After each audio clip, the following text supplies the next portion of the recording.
দেশ কাঁপানো ৪৬ মিনিট ৩২ সেকেন্ডের ভিডিও। জি প্রিয় দর্শক শ্রোতা, আমাদের আজকের আলোচনার বিষয় সাংবাদিক ইলিয়াসের ভিডিও বনাম আইন উপদেষ্টা আসিফ নজরুল স্যার। এই ভিডিওটি নিয়ে আজকে আমরা পর্যালোচনা করব। 11 ডিসেম্বর 2024 রাজ্যের সাংবাদিক ইলিয়াস আসিফ নজরুল স্যার, যিনি আইন উপদেষ্টা, তার বিরুদ্ধে অসংখ্য অভিযোগ এনে একটি ভিডিও প্রকাশ করেছেন।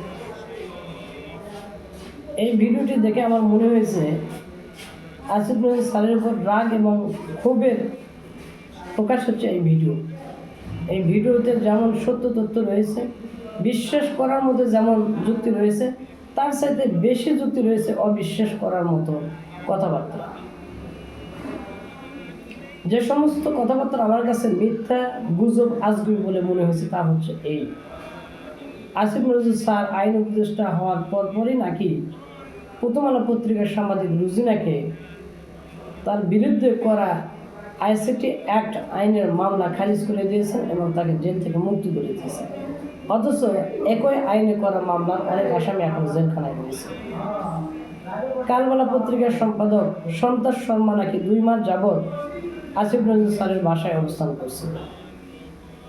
দৈনিক ইত্তেফাক পত্রিকার সম্পাদক আনোয়ার হোসেন মঞ্জু 5 কোটি টাকা আসিফ নজরুল স্যারকে ঘুষ দিয়ে নাকি মুক্তি লাভ করেছে।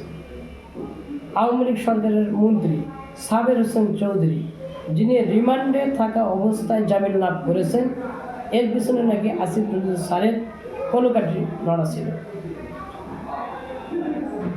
মোস্তফা সরোয়ার ফারুকী উপদেষ্টা হওয়ার পিছনেও নাকি আইন উপদেষ্টা স্যারের ভূমিকা ছিল। মুন্নি সাহা, সাংবাদিক মুন্নি সাহা গ্রেপ্তারের পর ছাড়া পেয়েছেন, এর পিছনে নাকি আসিফ নজরুল স্যারের হাত ছিল। আল্লামা দেলোয়ার হোসেন সাঈদী, তাকে সর্বপ্রথম রাজাকার হিসেবে আখ্যায়িত করেছেন এই আইন উপদেষ্টা আসিফ নজরুল স্যার। এবং 5ম শ্রেণীতে পড়া অবস্থায় সাঈদী সাহেবকে জামাতের সাথে সম্পৃক্ততার অভিযোগে মাদ্রাসা থেকে বের করে দেওয়া হয়েছে। এই কথাটিও প্রকাশিত হয়েছে সর্বপ্রথম আসিফ নজরুল স্যারের লেখনীর মাধ্যমে। ঐতিহাসিক আগস্ট গ্রেনেড হামলা মামলার ন্যাক্কারজনক, জঘন্যতরভাবে, হাস্যকরভাবে নাকি ধামাচাপা দেওয়ার চেষ্টা করেছেন তারেক রহমান এবং খালেদা জিয়া। একথা বলেছেন আসিফ নজরুল স্যার। ঝিনাইদহের একজন জেলা এবং দায়রা জজকে হুমকি দিয়ে জামিন দিতে বাধ্য করছে আসিফ নজরুল স্যার।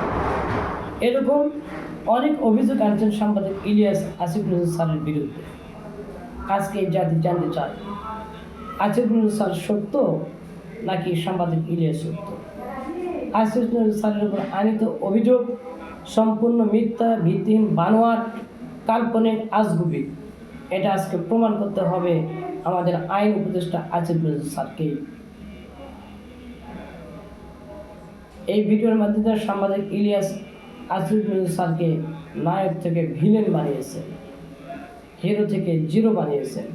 এই ভিডিওর মাধ্যমে আমাদের আইন উপদেষ্টা স্যারকে সাংবাদিক ইলিয়াস ভারতের দালাল, রর গোলামি করা এবং আওয়ামী লীগকে রক্ষা করার জন্য কাজ করার চেষ্টা করছেন বলে অভিযোগ আনছেন।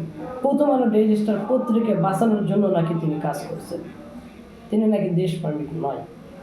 আজকে আমাদের আসিফ নজরুল স্যার, যিনি আইন উপদেষ্টা, তাকে সাংবাদিক ইলিয়াসের এ সমস্ত মিথ্যা, বানোয়াট কথার বিরুদ্ধে প্রতিবাদ করতে হবে।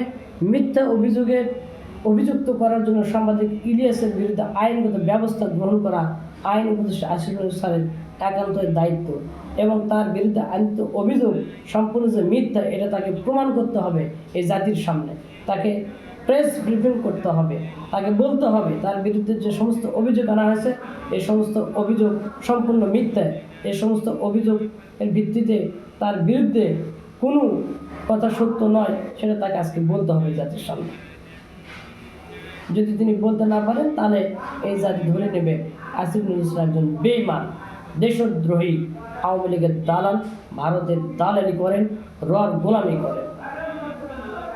আমরা অপেক্ষা করব আসিফ নজরুল স্যার সাংবাদিক ইলিয়াসের এই ভিডিওর বিষয়ে কী পদক্ষেপ গ্রহণ করে।